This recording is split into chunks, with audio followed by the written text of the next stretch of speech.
7 week 7 vegetables ఛాలెంజ్లో ఈరోజు పొటాటోతో second recipe.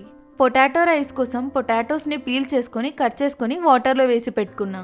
తర్వాత water drain చేసి అందులో 2 స్పూన్స్ కార్న్ఫ్లోర్, 2 స్పూన్స్ మైదా, ఉప్పు, కారం, పసుపు, ధనియా పౌడర్ ఇంకా జీరా పౌడర్ కూడా వేసుకొని వీడియోలో చూయించేలాగా ఒకసారి కలిపి అందులో లైట్గా వాటర్ వేసుకొని వీడియోలో చూయించేలాగా ప్రిపేర్ చేసుకోండి. నెక్స్ట్ ఆయిల్ హీట్ అయ్యాక మనం ఆల్రెడీ కలిపి పెట్టుకున్నాం కదండి పొటాటోస్ని, ఇవన్నీ కూడా ఆయిల్లో వేసుకొని ఫ్రై చేసుకోవాలి.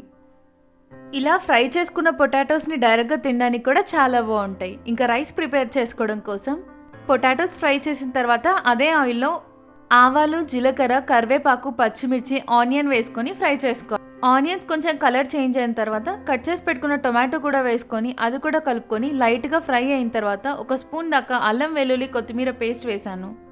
ఇది పచ్చివాసన పోయిన తర్వాత ఉప్పు, కారం, పసుపు కూడా వేసుకోవాలి. అంతా కలుపుకొని ఒక 2 మినిట్స్ తర్వాత మనం ఆల్రెడీ బాయిల్ చేసి ప్రిపేర్ చేసి పెట్టుకున్న రైస్ని అందులో వేసుకొని మొత్తం అంతా బాగా మిక్స్ చేసుకోవాలి. రైస్ అంతా ఒకసారి కలిపిన తర్వాత ఒక 2 మినిట్స్కి మనం ఆల్రెడీ ప్రిపేర్ చేసి పెట్టుకున్నాం కదండి పొటాటోస్ని, అవి కూడా వేసుకొని కలుపుకోవాలి. ఇదంతా ఫ్రై అయిన తర్వాత పైన కొంచెం కొత్తిమీర చల్లుకోవాలి. అంతే, సింపుల్గా పొటాటో రైస్ రెడీ.